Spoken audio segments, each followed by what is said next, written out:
हरे राम राम राम हरे हरे हरे कृष्ण कृष्ण कृष्ण हरे हरे हरे राम राम राम हरे हरे हरे कृष्ण कृष्ण कृष्ण हरे हरे हरे राम राम राम हरे हरे हरे कृष्ण कृष्ण कृष्ण हरे हरे हरे राम राम हरे हरे हरे कृष्ण कृष्ण कृष्ण हरे हरे हरे राम राम राम हरे हरे हरे कृष्ण कृष्ण कृष्ण हरे हरे हरे राम राम हरे हरे हरे कृष्ण कृष्ण कृष्ण हरे हरे हरे राम राम हरे हरे हरे कृष्ण कृष्ण कृष्ण हरे हरे हरे राम राम हरे हरे हरे कृष्ण कृष्ण कृष्ण हरे हरे पुंडलिक वरदर विठ्ठल श्री ज्ञानदेव तुकाराम पंढरीनाथ भगवान की जय माऊली ज्ञानेश्वर महाराज की जय जगद्गुरु संत तुकाराम महाराज की जय संत श्रेष्ठ कानराज महाराज की जय सर्व संतन की जय हर हर महादेव गुरुर्ब्रह्मा गुरुर्विष्णू गुरुर्देव महेश्वरा गुरुच साक्षात परब्रह्म तस्मै श्री गुरुवे नमः समचरण सरोजं शांगविलामुदाहं जगननीतं पाणिमण्डलं मण्डलानां तरुणतुलसीमाला कन्धरं कञ्जनेत्रं सदैव दौलासमित्थलं चिन्तयामि जनी सर्वसंती दयाचीच कीर्ती असोनी प्रपंचात वैराग्यमूर्ती घटे नेहमी जीव कल्याण काजा नमस्कार माझा तया कानुराजा नमस्कार माझा तया कानुराजा पै पहितापासून काढिती हित देऊन वाटविती नाही गा श्रुती परोसी माऊली जगात प्रस्तुत प्रप्रसंगी प्रवचन रूपे सेवेकरिता सांगितलेली ओवी महान भगवत ग्रंथ माऊली ज्ञानेश्वरी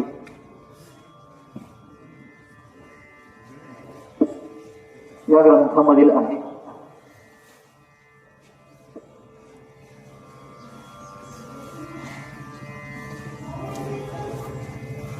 एकदा बसून उठून काय करायचं ते करू. नाम भावार्थ दीपिका या ग्रंथामधील 16व्या अध्यायातील 462 क्रमांक शिकू याच्या सेवेसाठी निवडण्याचा अट्टहास. कोण नव्हत माऊली आपणास परिचित नसेल तर सांगून जातो. कारण माणूस जेवढा पुस्तकांच्या गुरफट्यामध्ये सुशिक्षित होत जातो तसं ज्यांनी खरी ग्रंथाची ओळख, संस्कृतीची ओळख, शास्त्राची ओळख करून दिली अशा संतांना विसरत जातो. आणि आपण शिकलेल्या शिक्षणाला आणि आपल्या सुशिक्षिततेला आपल्या मस्तकावरती धारण करतो. आणि त्याला जर एखाद्याने विचारलं कोण आहेत संत ज्ञानेश्वर महाराज, कोण आहेत संत तुकाराम महाराज, होईस संत तुकाराम, होईस संत ज्ञानेश्वर जर विचारलं तर त्याला काहीही येत नाही. मात्र त्याला शिक्षकानं शिकवलेली पहिलीतली जॉनी जॉनी एस पप्पा मात्र नक्की आठवते. यातली बऱ्याचशा जणांची अशीच गत आहे. एखाद्याला जर विचारलं ज्ञानेश्वरी म्हणजे काय, गाथा म्हणजे काय, तर त्याला कदाचित फक्त नावं माहीत असतील, पण त्यामागे त्या ग्रंथांमागे असलेलं ज्ञान, त्या ग्रंथांमागे असलेला संघर्ष हा बऱ्याचशा जणांना ठाऊक नसतो. आहेत ग्रंथ आहेत एवढं माहीत असतं, पण त्या ग्रंथांची ताकद काय आहे, त्यामागे त्या संतांनी ज्यांची त्या ग्रंथांची निर्मिती केली त्या संतांची ताकद काय आहे ते बऱ्याचशा जणांना माहीत नसतं. अगदी शोकांतिकेने जरी सांगायचं झालं तर माऊलींचा हरिपाठ सुद्धा आता फॅशन म्हणून लोक म्हणायला लागले, विरंगुळा म्हणून म्हणायला लागले. इतक्या हलक्यात जर आपण या गोष्टी घेत असू तर आपलं जीवन कुठेतरी विध्वंसेच्या मार्गाकडे चाललंय असं म्हणायला काय हरकत नाही. आपण पिंडदान विधी सुद्धा एन्जॉयमेंटच्या नावाखाली घेतो. आपण पिंडदानाला आलो की एखाद्या गोष्टीला एन्जॉय करायला आलो, मनोरंजनासाठी आलो, याचं भान आपल्याला राहत नाही. तिथं सुद्धा माणसं खिदळत असतात. माणसाला भान राहत नाही आपण आलोत कशासाठी. माणसं भान विसरायला लागली. का तर आम्ही फार शिकलोत, आम्ही फार सुशिक्षित झालोत, आम्ही फार मोठे झालोत. कुठल्याही गोष्टींचं भान माणसाला आता सध्या राहिलेलं नाही. तरुण असोत व वयस्कर असोत, बस माणसांच्या डोक्यामध्ये एकच गोष्ट, एकच खूळ शिरलेला आहे. आम्ही 21व्या शतकामधली माणसं आहोत, आम्ही फार सुशिक्षित पिढीतली माणसं आहोत, आम्ही फार शिकलेले आहोत, आम्हाला सर्व काही कळतं.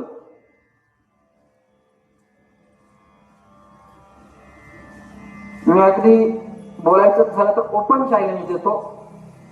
या सुशिक्षितेचा आव आणणाऱ्या माझ्यासारख्या तरुणांनी व शिकलेल्या माणसांनी एकदा ज्ञानेश्वरीचा आणि गाथ्याचा अभ्यास करावा, आधी करून संत साहित्याचा अभ्यास करावा आणि मग हे चॅलेंज द्यावं की आम्ही फार शिकलोत आणि आम्हाला सर्व काही कळतं. भल्या माणसांनो, जे विज्ञानाला कळलं नाही त्या अध्यात्मामध्ये माझे महाराष्ट्र ज्ञानोबरायांनी, जगद्गुरु संत तुकोबरायांनी गेल्या 350 वर्षापूर्वी आणि 750 वर्षापूर्वी सांगून ठेवलं. पण हे जर उचकलं तर आपल्याला कळेल. आणि आपल्यामध्ये दडून बसलेला सुशिक्षितेचा अहंकार कुठेतरी बाजूला गेल्याशिवाय राहणार नाही. मी फार हुशार आहे हा अहंकार तुमचा फोडला जाईल. पण अगदी आईचं अंतःकरणाने, म्हणजे जसं लेकरू आईला किती उरफाट बोललं, अगदी श्लोकाचं सांगायचं झालं तर आईला उलट पालट जरी केलं तरी सुद्धा ती आई संध्याकाळी तेवढ्याच प्रेमाने त्या लेकराच्या ताटामध्ये जेवण वाढते आणि म्हणते 2 घास खाऊन घे, उपाशी झोपू नकोस. जेवढे प्रेमानं घरची आई आपल्याला सांभाळते, जोपासते, अगदी त्याच प्रेमाने, त्या आईपेक्षा जास्त प्रेमाने माऊली महाराष्ट्र ज्ञानोबराय आपल्या ज्ञानेश्वरी ग्रंथातील एका ओळीच्या माध्यमातून आपल्याला ज्ञान खाऊ घालतात. पण असं म्हणतात, खाऊन उलटणारे आपलेच असतात. तसे काहीशे आपल्यातले लोक आहेत. सुरुवातीपासून एक शब्द वापरतो मी, वेल एज्युकेटेड, त्यांना सुशिक्षित असं म्हणतात. या लोकांची मजल इथपर्यंत गेली की माऊलींनी खरंच संजीवन समाधी घेतली का हे पाहण्यासाठी अमेरिकेवरनं मशनी मागवल्या आणि माऊलींच्या समाधीला लावल्या. आता काय अमेरिकेवरनं डायरेक्ट लोक इथपर्यंत आले नाही. आपल्यातल्याच काही खराब प्रवृत्तीचे लोक त्यांना सामील झाले, ज्यांना आपण शिकलेले म्हणूयात. हो, आपल्या आई वडिलांवरती तर संशय घेतातच, पण संतांवरती सुद्धा संशय घ्यायला लागले आपल्यातलेच व्यक्ती. कारण मला असं वाटतं 1947 साली आपला देश स्वतंत्र झाला आणि साधारणतः त्याच 50 मध्ये 47 मध्ये स्वतंत्र झाला आणि 50 मध्ये संविधान लागू झालं. श्री बाबासाहेब आंबेडकरांनी संविधान लागू केल्याच्यानंतर देशाला काही नियम लागू झाले. या देशामधून त्या देशामध्ये जायचं असेल, त्या देशामध्ये या देशामध्ये यायचं असेल, कुठलं संशोधन करायचं असेल, कुठली चळवळ करायची असेल, कुठली माहिती न्यायची असेल, शैक्षणिक क्षेत्रातली असू द्या, विज्ञान क्षेत्रातली असू द्या, शासनाचा परवाना घ्यावा लागतो. माझ्यासमोर शिकलेले लोक बसले, त्यांना कळेल मी काय बोलतो. परवाना घ्यावा लागतो, परवानगी घ्यावी लागते शासनाकडनं. काही ठरलेले नियम आहेत, त्याच्याशिवाय इकडे येतात नाही, तिकडे जाता येत नाही. मी काय बोलतो हे साक्षीसह तुम्हाला सांगतो. ज्या अर्थी विदेशातली माणसं आपल्या देशामध्ये येऊन, आळंदीमध्ये येऊन माऊली महाराष्ट्र ज्ञानोबरायांच्या समाधीला मशनरी लावतात की खरंच समाधी आहे की नाही हे पाहतात. त्यासाठी सुद्धा त्यांना काही परवाना घ्यावा लागला असेल ना शासनाचा, आपल्या जिल्ह्यातला, पुणे जिल्ह्याच्या कलेक्टरचा, आळंदी खेड विधानसभा इथल्या आमदारांचा परवाना घ्यावा लागला असेल ना. मग हे परवाना देणारे कोण लोक आहेत? मग त्यांना नेमकं सुशिक्षित म्हणावं की अगदी सुशिक्षित आळंदी म्हणावं हा एक प्रश्न आहे. आपण सगळे शिकलेले आहात म्हणून हा मुद्दा तुमच्यामध्ये उपस्थित करतो. आणि घरची लोक आहेत, थोडी लोक आहेत म्हणून बोलायचं. कारण जास्त लोकांमध्ये जास्त शिकलेले लोक असतात, मी ते अजून काहीतरी प्रश्न उपस्थित करतात. मग त्यांच्या डोक्याला डोकं देत बसलं की अजून वेळ जातो, सांगायचं राहून जातं. मला असं म्हणायचं, ते आत्तापासून चालू नाही आलं. अगदी पुराणातल्या गोष्टी जरी उचकल्या, इतिहासातल्या गोष्टी जरी उचकल्या तर घर का गेली लंका नाही असं म्हणतात. घरातलेच कोणत्या तरी लोकांचा विरोध असल्याशिवाय, घरचीच कुठली लोक जागा फटका करणारे असल्याशिवाय इतिहासाला गालबोट लागत नाही किंवा इतिहासात कारागिरी करणाऱ्या माणसांना दगाफटका बसत नाही. आपल्यातल्याच लोकांनी फूस लावली आणि मग माझ्या माऊलींवरती संशय घेण्यात आला की खरंच माऊलींनी तिथे समाधी घेतली का.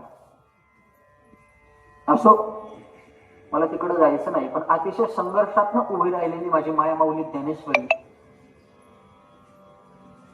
तुम्हाला कायमस्वरूपी अमृताचं रसपान करणारी माया माऊली ज्ञानेश्वरी, आणि त्या ग्रंथामधील ही सुंदर अशी ओळ मी या सेवेसाठी निवडण्याचा अट्टास करतोय. ज्यांचा संतांवरती विश्वास असेल, ज्यांचा मायबापांवरती विश्वास असेल, ज्यांचा आपल्या भारतीय संस्कृतीवरती विश्वास असेल, त्यांना मी बोललेलं बोलणं कदाचित समजेल किंवा ते समजून घेतील अशी मी भाबडी अपेक्षा करतो.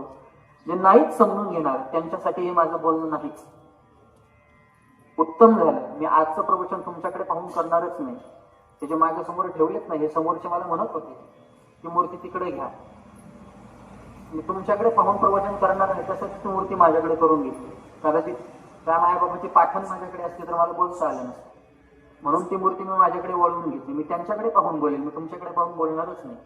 ज्यांना समजून घ्यायचे ते समजून घेतील, ज्याला समजेल ते ऐकेल. ओवी फार सुंदर आहे. ओवीचा अर्थ असा आहे, अहितापासून काढून हिताकडे नेणारी एकमेव जगामध्ये जर कोणी शास्त्रामधली वाङ्मयामधली गोष्ट असेल तर ती श्रुती आहे, ती मायबाप आहे. असा साधा सरळ सोपा या ओळीचा अर्थ आहे. अगदी अल्प शब्दामध्ये मी सांगितलं. आपल्याला संसाराच्या कचाट्यातून जाळ्यामध्ये बाहेर काढणारी एकमेव कोण असेल तर श्रुती. श्रुती कोण्या मुलीचं नाव नाही. जर आपण ब्राह्मण दैवतेला आपल्या घरी पूजेला नेलं असेल तर त्यांच्या मंत्रांमध्ये काही 4 गोष्टी येतात. श्रुती, स्मृती, पुराणोक्त असे शब्द ते उच्चारतात. त्याच्यामध्ये पहिला शब्द ते श्रुती असा उच्चारतात. शास्त्राकडे जर विचारायला जाल तर शास्त्रामध्ये एकमेव अशी गोष्ट आहे ज्याला आपण मायबाप संबोधूयात. शास्त्रामध्ये आई आणि वडील ज्याला संबोधलं जाते श्रुती, म्हणजेच वेदांच्या ऋचा. या आपल्याला अगणित पडलेल्या प्रश्नांच्या कचाट्यामध्ये बाहेर काढण्याचं काम करतात. म्हणून त्याला मायबाप संबोधलंय, असं सांगितलंय की अहितापासून काढतात आणि ती देऊन वाढवतात. तद्वत त्याच न्यायाप्रमाणे या संसाराचं शिक्षण देऊन या संसारातनं आपल्याला व्यवस्थित तरुण ज्ञानाचं सांसारिक ज्ञान जे आपल्याला पाळतात, जे देतात, ते आपले मायबाप असतात, म्हणजे आपले आईवडील असतात. त्यांची तुलना श्रुती बरोबर करता येणार नाही, कारण ते याच्याही पेक्षा सर्वश्रेष्ठ आहे असं माऊली सांगतात.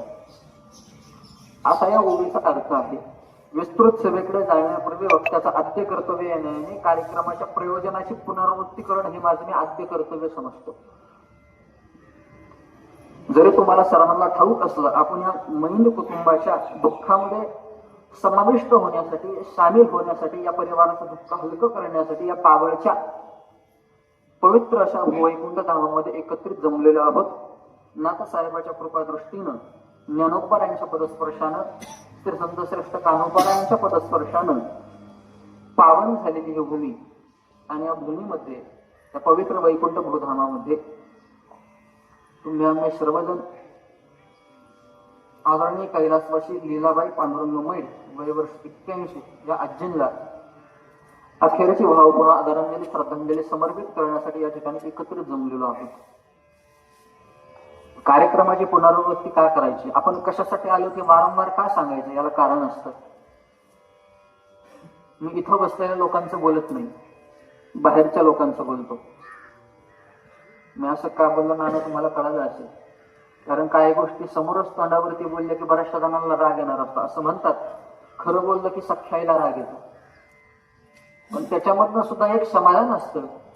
जिला राग येईल ती आपली सखी आई आहे, की ती ओळखण्याची खूण असते. बोलून जातो. वारंवार का बोलण्याची गरज पडते, कारण माणूस इथं येताना सुद्धा डोक्यामध्ये बरेचसे मसनखाई घेऊन येतो. बरेचसे घरचे दारचे नको ते विचार माणूस मनामध्ये घेऊन येतो, आणि इथं बसल्याच्या नंतर त्याला जे डोक्यामध्ये घ्यायचे तो ते डोक्यामध्ये घेत नाही. त्याच्या व्यतिरिक्त कारण त्याच्या डोक्यामध्ये नको तेच विचार चालू असतात. त्याच्या व्यतिरिक्त महाराज एखादा काय चुकीचा शब्द बोलतोय तेवढा मात्र त्याच्या डोक्यामध्ये पटकन घुसतो, बाकीचं नाही काही घुसत. पण महाराज काय चुकीचे बोलले, काय महाराजांना नको बोलायला होतं, हे मात्र पटकन माणसाच्या मेंदूमध्ये शिरल्या जात. आणि हे तुमच्या डोक्यामध्ये घुसू नये, जे चांगलं घुसायला पाहिजे तेच घुसूया. म्हणजे त्याला एक चाळण लावण्याचं काम मला करायचं, म्हणून कार्यक्रमाच्या प्रयोजनाची पुनरावृत्ती आपल्याला करायची. आपण एका आपल्यातनं गेलेल्या माणसाच्या पिंडदान विधीसाठी इथं आलेलो आहोत. प्रथमतः हे आपल्याला भान असायला हवं. आपण कोणाच्या तरी दुःखामध्ये सहभागी व्हायला आलो हे भान आपल्याला असायला हवं. आपण इथं काहीतरी चांगल्या 4 गोष्टी आत्मसात करायला आलो हे आपल्याला भान असायला हवं. ना की ह्या गोष्टी आपल्या मनामध्ये असायला हव्यात की मग माझी 4 कामं सोडून या ठिकाणी आलो. कधी महाराजाचा तोंडाचा भोंगा बंद होतोय, कधी महाराज एकदा बोलायचा बंद होतोय, कधी जी नंतर शाल बोलणारी माणसं ती बोलतायत, कधी एकदा कावळा शिकून आणि कधी एकदा घरी जातोय. हे विचार माणसांच्या डोक्यामध्ये असायला नको.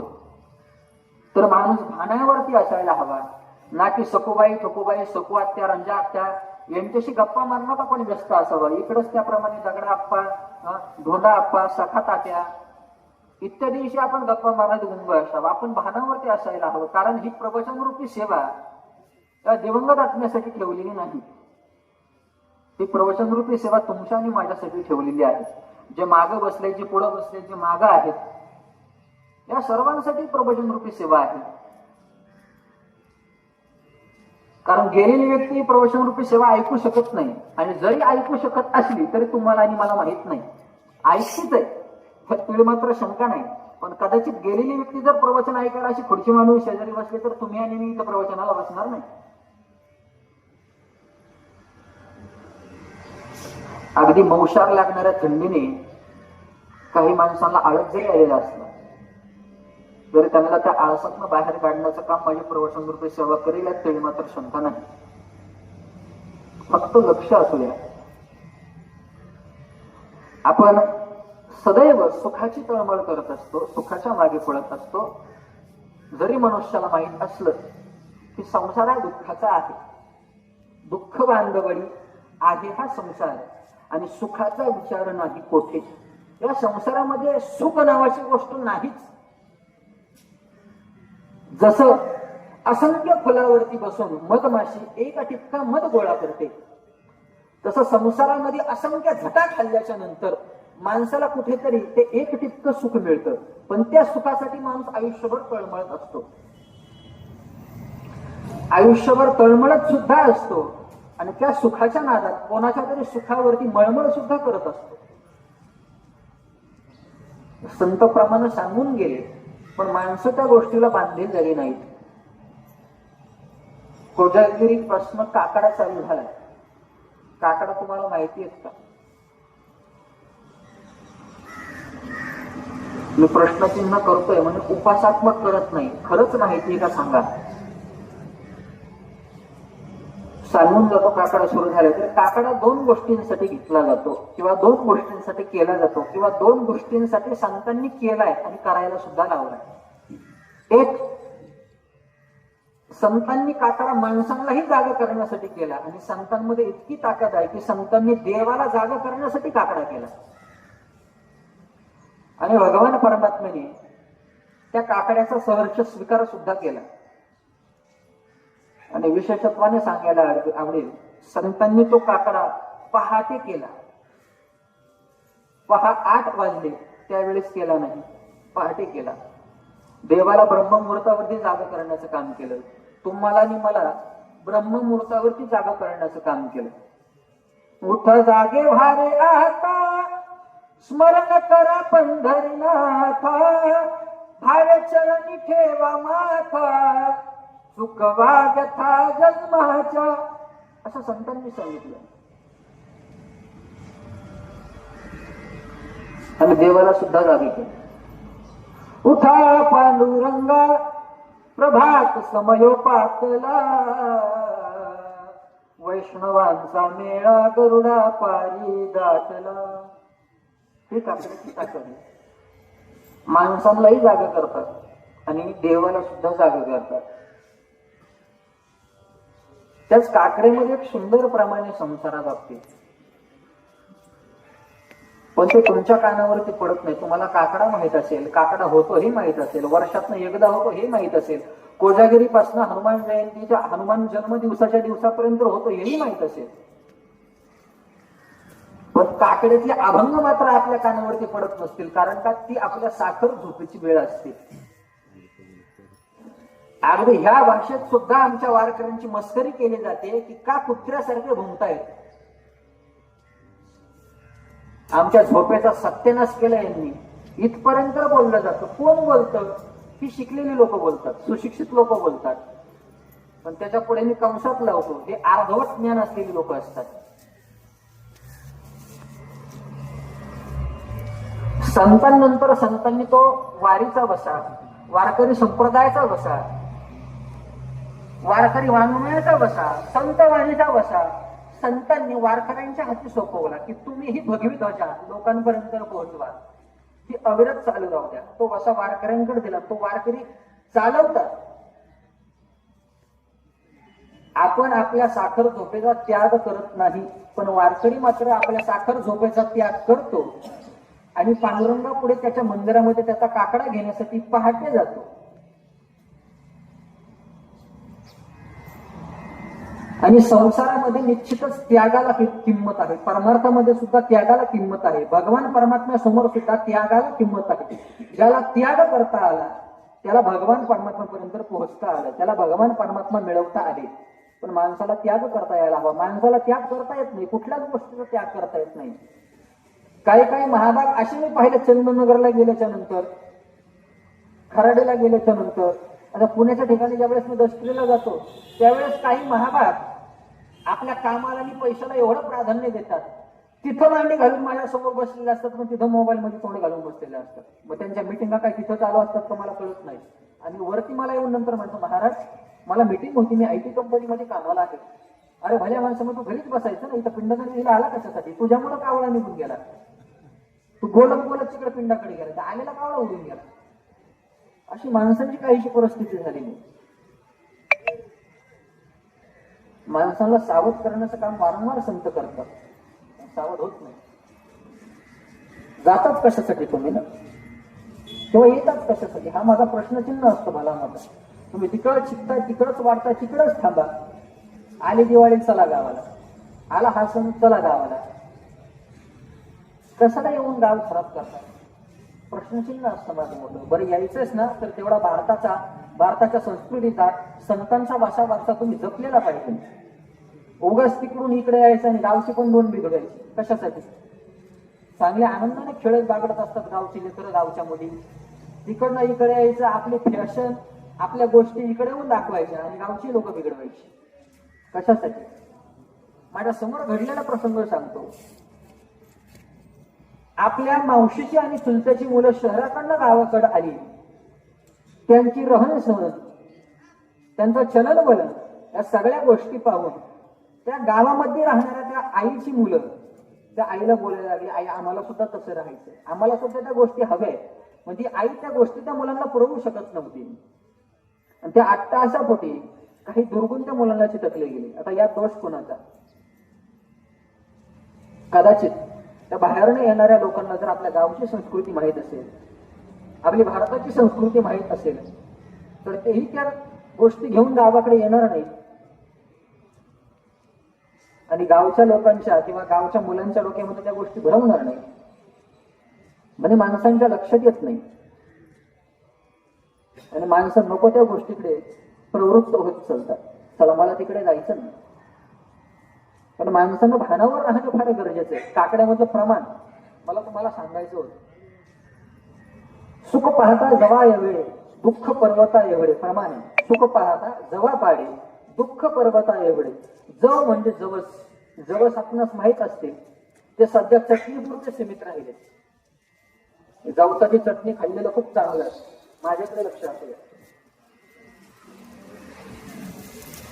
जवस एवढे गोरसा असतो आणि पर्वत फार मोठा असतो. आपल्याला पावळचे डोंगर माहिती आहे. पर्वत शृंखला जर पाहायला गेलं तर माणसाची त्याला वायपर असं म्हणतात. पावसात आपल्याला गाडी घेऊन जायची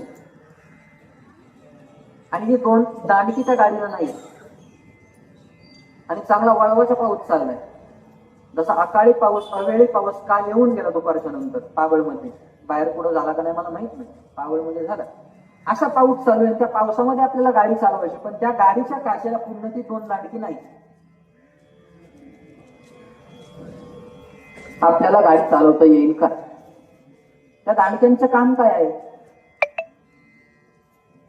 काचेवरती पडलेले पावसाचे टिपके त्या वायपरच्या माध्यमातून खाली पाडायचे आणि जो आतमध्ये माणूस बसलाय त्याला पुढचा रस्ता क्लिअर करून देणे किंवा स्वच्छ करून देणे, त्याची दृष्टी स्वच्छ करणे.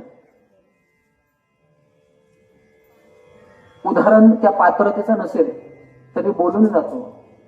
संत आणि संत वाङ्मय आपल्या आयुष्यामध्ये ते वायपरचं काम करतात. आपल्या डोळ्यावर चढलेली अभिमानाची धुंदी, दंबाची धुंदी, अहंकाराची धुंदी वारंवार संत आपल्या विचाराच्या माध्यमातून पुसून काढण्याचं काम करतात. एकदा का तो वायपर बंद पडला की पावसात गाडी चालवणं आणि आतमध्ये बसलेल्या माणसाचा ऍक्सिडेंट फिक्स. त्यामुळे तो वायपर व्यवस्थित असला पाहिजे आपल्या जीवनरूपी गाडीचा, हे लक्षात घ्या. त्याच्यापेक्षा पुढे जाऊन बोलतो. चला वायपरच उदाहरण देतो. दुःख हे माणसाच्या अंगावरती पावसाप्रमाणे कोसळत असतं, पण मनुष्य तात्पुरती सुविधा करतो. आधी चावी लावलेल्या बावल्यासारखी. तो बावला बघा चावी फिरवली की टन टन टन टन उड्या मारतो आणि चावीची रेंज संपली की तो जागेवरती थांबतो. तसा माणूस त्या वायपरला चावी देतो. दुःख अंगावरती कोसळत असतो, पण फक्त ते वायपर जसं पावसाचे दव बाजूला सरतो तसं मनुष्य फक्त व्यवस्था करतो. वायपर फिरला की ते दुःख बाजूला जातं. अरे पण भल्या माणसाच्या वरून पडतंयच ना. तुझ्या गाडीचं पेट्रोल संपलं, तुझ्या गाडीची, अरे माझ्या दादा आजी बाबांनो त्या कावळ्याला त्याचं काम करू द्या ना.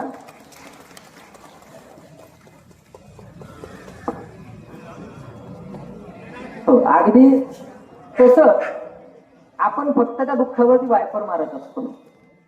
ते दुःख तात्पुरतं निघून जातं, परमनंट निघून जात नाही. पाऊस जसा पडत राहतो आपण तो वायपर मारत राहतो. 1 वरती लावतो, 2 वरती लावतो, 3 वरती लावतो. कदाचित त्याच्यापेक्षा जास्त स्पीड जरी कंपनीने दिलं तर तेवढ्या वेगात तो आपण वायपर फिरू.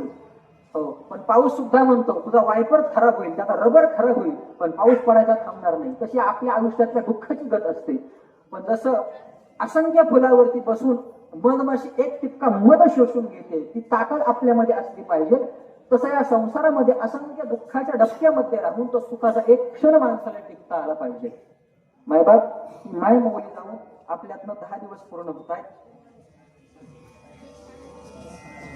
आदरणीय महिला वयाची बरीचशी वर्ष पाबरच्या भैरवनाथ विद्या मंदिरामध्ये असंख्य विद्यार्थ्यांना घडवण्यात आपलं आयुष्य खर्च केलं. या असणाऱ्या ज्योतिबाच्या आयुष्यामधून एक सावित्री हरवली. वय वर्ष 81, म्हातार वयात असं म्हणतात. 7 सुटू नये जीवनासाठी, कारण एकमेकांना सावरण्याचे 2च माध्यम असतात म्हातार वयामध्ये. एक नवऱ्याला बायको, बायकोला नवरा. म्हातारपणामध्ये त्यांची साथ एकमेकाची सुटू नये असं म्हणतात. पण ही साथ 81 वर्ष वयामध्ये सुटली. ज्या अर्थी या लीलाबाई आजींचं वय 81 आहे, निश्चितच सरांचं वय सुद्धा जास्त असणार आहे. हरकत नाही, त्यांनी त्यांच्या लेकरांवरती निश्चितच चांगल्या प्रकारचे संस्कार केलेत. म्हणून आदरणीय आमचे मैन साहेब जे पत्रकार आहेत, त्यांचा मुलगा श्री सुशांत पांडुरंग मैन, त्याचप्रमाणे प्रशांत पांडुरंग मैन हे पत्रकार आहेत. मुलं असतील, पुतणे असतील, नातू असतील, असा भरला परिवार आणि भरल्या परिवारामध्ये गेलेली आजी निश्चितच त्यांच्या आत्म्याला भगवान परमात्मा चिर शांती देईल, यात तीळ मात्र शंका नाही.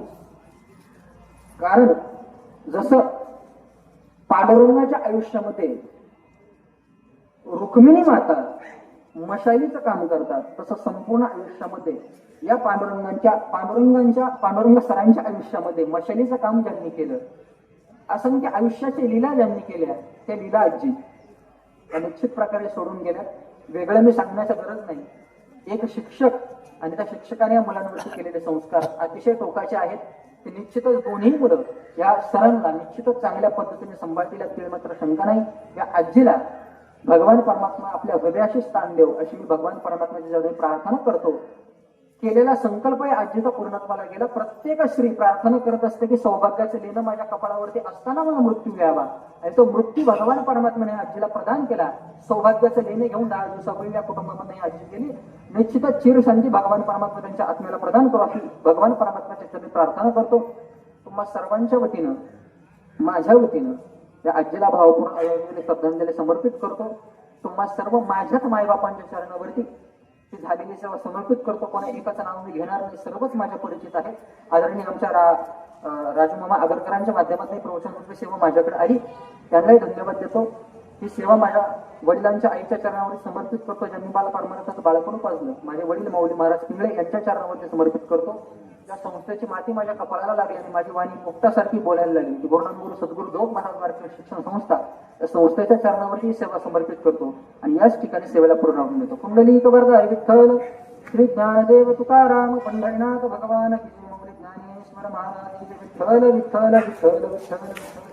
निमित्तानं निमित्तानं उपस्थित अत्यष्ट ग्रामस्थ मंडळी पुनश्च एकदा महेड परिवाराच्या वतीनं आपणा सर्वांचं ऋण व्यक्त करतो. या ठिकाणी 7 वर्ष झाला अनेक मान्यवर आदरांजली वाहण्यासाठी उपस्थित आहेत. आपणा सर्वांसाठी अतिशय उद्बोधक अशी प्रवचन सेवा ज्यांनी या ठिकाणी समर्पित केली ते हरिभक्तीपरायण प्राध्यापक कृष्णा महाराज पिंगळे यांचा सन्मान करण्यासाठी उद्योजक सचिन शेठ वाबळे, माजी सरपंच आणि उद्योजक धनंजय शेठ टप्पळ यांना विनंती करतो की आपण मार्गदर्शक सरपंच रोहिणीताई चव्हाण, विद्यमान उपसरपंच बागम चौधरी, मुख्याध्यापक कल्पेश शेठ थोरवे, कार्याध्यक्ष सुरेश चव्हाण सर, भाऊसाहेब गवते, माणिकराव चौधरी पटेल, सचिन लोखंडे, तुकाराम अण्णा जाधव, संभाजीराव चौधरी साहेब, पांडुरंग कुंभार सर यांच्या वतीनं भावपूर्ण आदरांजली समर्पित. खऱ्या अर्थाने मैद परिवारावर जो दुःखाचा डोंगर कोसळलेला आहे त्या दुःखामध्ये आम्ही सर्वजण सहभागी आहोत. या कुटुंबाच्या संदर्भात सांगायचं म्हटलं तर मैद सरांनी ते दुःख सहन करण्याची ताकद प्रभू रामलिंगाने त्यांना द्यावी. मी आमच्या पत्रकार संघाच्या वतीनं, समस्त सकल मराठा संघ गोडनदी यांच्या वतीनं या मातेला भावपूर्ण आदरांजली अर्पण करतो.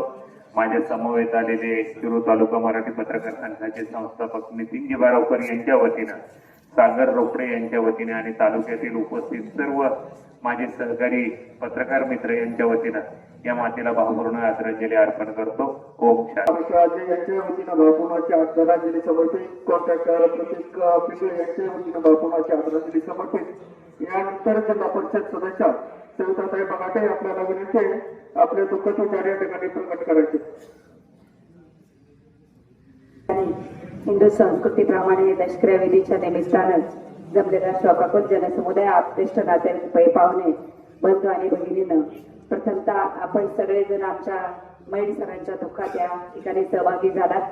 मैड परिवाराच्या वतीने मी आपल्या या ठिकाणी ऋण व्यक्त करते. हरिभक्त परायण कृष्णा महाराजांनी या ठिकाणी प्रबोधन रूपी सेवा दिली. महाराज उपस्थितांच्या वतीने मी आपल्याला धन्यवाद देते. खऱ्या अर्थाने या मातेच्या बद्दल माझ्या अगोदरच्या वक्त्यांनी सांगितलेले आहे, परंतु मैड सरांचा आणि माझा अतिशय जवळचा संबंध 5वी पासून 12वी पर्यंत मी पाबळ हायस्कूल शाळेत शिकले आणि मैड सरांनी मी 5वीला आल्यापासून माझा पीटीचा पहिला खो खोचा संघ या ठिकाणी सरांनी तयार केला आणि पाबळच्या हायस्कूल शाळेत जर कबड्डी कुणी आणली असेल तर ते मैड सरांनी आणली आणि मुलींचा पहिला संघ हा पाबळमध्ये कबड्डीचा या ठिकाणी मैड सरांनी चालू केला. मग सुशांत हा माझ्या वर्गात होता, प्रशांत माझ्यापेक्षा मोठा होता, परंतु सुशांत आणि आम्ही एकत्र 5वी ते 12वी पर्यंत शिक्षण घेतलं. बाईंचा स्वभाव एकदम मन मिळावू, जरी सुनांनी बाजार केला, सरांनी बाजार केला तरी बाई नेहमी बाजारात एक चक्कर मारायच्या. अक्काची आणि त्यांची एकदम जवळची मैत्री, एकदम त्या आळीत सगळ्यांशी मन मिळवून राहणार. खरं पाहिलं तर सर या ठिकाणी ज्यावेळेस जॉईनिंग झाले त्यावेळेस बापू बाबाची परिस्थिती पाहिजे अशी नव्हती, प्यायला पाणी नसायचं, परंतु या सगळ्या महिलांनी, आपले पती शिक्षक होते तरी त्यांनी या गावात राहून या ठिकाणी त्यांना साथ देण्याचं काम खऱ्या अर्थाने बाईंनी केलं. प्रत्येक महिलेला वाटतं की मला सौभाग्याचं मरण यावं आणि बाईंना सौभाग्याचं मरण आलं. मी आपल्या सर्वांच्या वतीने, उपस्थित माता भगिनीच्या वतीने, खऱ्या अर्थाने प्रशासनाने पत्रकारितेचं काम केल्यामुळं आमच्या शिरूरच्या बारावकर साहेबांपासून तर केंदूरच्या भरत पतंगेंपर्यंत सगळे तालुक्यातले पत्रकार या ठिकाणी उपस्थित आहेत. त्यांच्याही वतीने आमचे दाजी भोसले दाजी त्यांच्याही वतीने या ठिकाणी मी बाईंना भावपूर्ण श्रद्धांजली अर्पण करते आणि परमेश्वराला प्रार्थना करते, हे परमेश्वरा या मातेला तुझ्या चरणी विलीन करून घे, विलीन करून घे. सम्राट माजी आमदार ॲडव्होकेट अशोक बापू पवार आपल्याला विनंती आहे की आपले दुःख विचार या ठिकाणी माता लीलाबाई मैड यांच्या स्पेस उपस्थित बंधूंनी, जीवनामध्ये मातेचं महत्व अनन्यसाधारण असतं. आमचे सहकारी मित्र या मातेचे चिरंजीव प्रशांत, दुसरे त्यांचे बंधू सुशांत यांच्यावरती एक चांगले संस्कार या मातेने दिले. प्रशांत पत्रकार म्हणून एक चांगलं काम करताना आपण पाहतोय. बरेच पत्रकार मंडळी इथं बापू आवर्जून बसलेत. पत्रकारामध्ये फरक असतो. एखादा पत्रकार शांत असतो, एखादा जोरात तलवारबाजी करीत असतो. आमचे भरत भाऊ पतंगे आलेत का? त्यांची म्हणजे बॅटिंग जोराची असते. आजचा जो वैभव सूर्यवंशी नवीन पोरगाला तशी त्याची बॅटिंग असते. तर आपला हा प्रशांत राहुल द्रविड सारखा आहे, शांत, फार पुढं काही अतिदायीपणा करत नाही. त्यामुळे लेखणीतनं अनेक वेळेला प्रशांतचे आपण पाहिलं, सौम्य पद्धतीने, फारसं कधी कुणाला दुखवणारा नाही. हे संस्कार असतात घरातल्या मातेचे, वडिलांचे. गेल्या अनेक वर्षापासून प्रशांत आणि माझी मैत्री, आणि प्रशांत पण एक तरुण सहकारी, आणि त्या मैत्रीमध्ये कधी आमचं अंतर आलं नाही की अनेक वेळेला पत्रकारांचं आणि पोटऱ्यांचं नीट पटत नाही. एखादी बातमी उलटी लावली की ते सूत्र बिघडतं. पण प्रशांतच्या बाबतीत आजपर्यंत तरी महाराज असं काही घेतलं नाही. एक प्रेमळ मित्र, आणि त्याची आज सोबतीवरती माता निघून गेलेली आहे. महाराजात 3 होते, मतदारसंघ 5 लाखावर गेलाय तिकडचाच, आणि तुम्ही जवळजवळ 1.5 लाखाच्या पुढे असत्या. 6.5-7 लाखाचं कव्हर करणं अवघड होतं. विठ्ठलवाडीला तिथं दर्शन घेतलं, तिथं पण माता एकाशीच गेली होती. तेवढ्यात महाराज म्हणले, बापू एक किस्सा सांगतो, बसावं लागलं.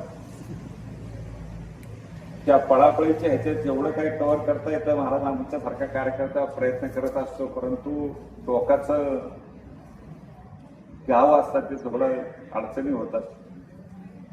एक आदर्श माता आज आपल्यातनं निघून गेलेली आहे.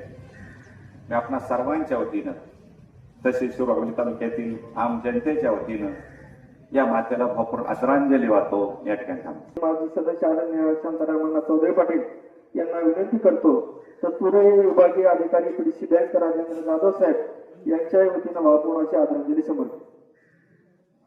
सौभाग्यवती काही पांडुरंग बाई या मातोश्रीच्या दशकेच्या विधीच्या निमित्तानं नातेवाईक, ग्रामस्थ, हितचिंतक आणि मुद्दाम होऊन इतक्या लांबून शिरूर हवेलीचे आमदार अशोक बापू पवार हे देखील या ठिकाणी आवर्जून उपस्थित आहेत. मातेच्या संदर्भामध्ये अगोदरच्या सर्व वक्त्यांनी माते सांगून झालेली आहे. वेळ देखील भरपूर झालाय. काळ देखील तात्पर्य होऊन बराच प्रबोधन करण्याचा प्रयत्न केला. ते प्रबोधन काही मातेसाठी नाही केले, गेलेल्या माणसासाठी नाही केले. या ठिकाणी जो समाज जमलेला आहे यांच्यासाठी खरे महाराजांनी प्रबोधन करण्याचा प्रयत्न केला, आणि ते थोडं तरी आत्मसात केलं तरी मातेला खरी श्रद्धांजली ठरणार आहे. मातेच्या संदर्भामध्ये अगोदरच्या सर्व वक्त्यांनी मातेने त्यांच्या आयुष्यामध्ये अतिशय काबड कष्ट करून मुलांच्या अतिशय चांगल्या पद्धतीचे संस्कार केले, मुलींच्या देखील चांगल्या पद्धतीचे संस्कार केले. जुन्या काळातले मैडसर आजही त्याच काळाप्रमाणे त्यांचा दबदबा आणि वागणं त्याच पद्धतीचं आहे. त्यांनी त्यांच्या आयुष्यामध्ये शाळेमध्ये 1, 2, 4 शिक्षकांची अतिशय मैत्री होती.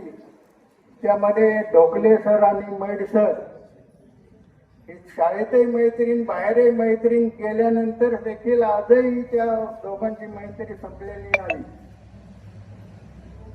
जुन्या काळामध्ये आताच आमचे रघुनाथराव शिंदे यांनी सांगितलं की जुन्या कावडीने पाणी वाहणारे लोक, त्यामध्ये या मातेने त्या वरच्या आईला राहायला होत्या. वरच्या आईला राहत असताना त्या काळामध्ये काही नळ विवेक काही नव्हते. त्यावेळेला या मातेने हांड्याने पाणी वाहून सरांना सहकार्य करण्याचा प्रयत्न अतिशय चांगल्या पद्धतीने केला. आणि सरांनी देखील त्यांच्या आयुष्यामध्ये सर्व काही शिकत असताना बाहेरच्या गोष्टी देखील त्या ठिकाणी कधी त्यांनी अनुभवल्या नाहीत. फक्त शाळा एक शाळा हेच ध्येय सरांनी त्यांच्या आयुष्यामध्ये ठेवलं आणि ते त्यांनी शेवटपर्यंत त्याचा ध्यास घेऊन मुलांना अतिशय चांगल्या पद्धतीने घडवण्याचा प्रयत्न केला. आणि त्यांची मुलं देखील या ठिकाणी 2 मुलं असल्यामुळं दोन्ही मुलं निरनिराळ्या क्षेत्रामध्ये काम करतात. आणि त्या दोन्ही मुलांनी देखील या मातेच्या आणि सरांच्या संस्कारामुळं या परिसरामध्ये नाव कमावण्याचा प्रयत्न केलेला आहे. तेव्हा या ठिकाणी अधिकचा वेळ न घेता मी या ठिकाणी राजशेठ आगरकर यांनी काही पाहुण्यांचा नामोल्लेख राहून गेला असेल, काही पाठीमागं पाहुणे बसलेले त्यांची नावं माहीत नसतील, तेव्हा या ठिकाणी आपणा सर्वांची श्रद्धांजली प्राप्त झाली असं समजूया. आणि पुन्हा एकदा मी या परिवारामध्ये आपण दुःखामध्ये सहभागी झालात तेव्हा मयी परिवाराच्या वतीनं आपणा सर्वांचं ऋण व्यक्त करतो. आणि हे परमेश्वरा या मातेला आपल्या चरणी विलीन करून दे अशा आपणा सर्वांच्या वतीने भावना व्यक्त करतो आणि या ठिकाणी थांबतो.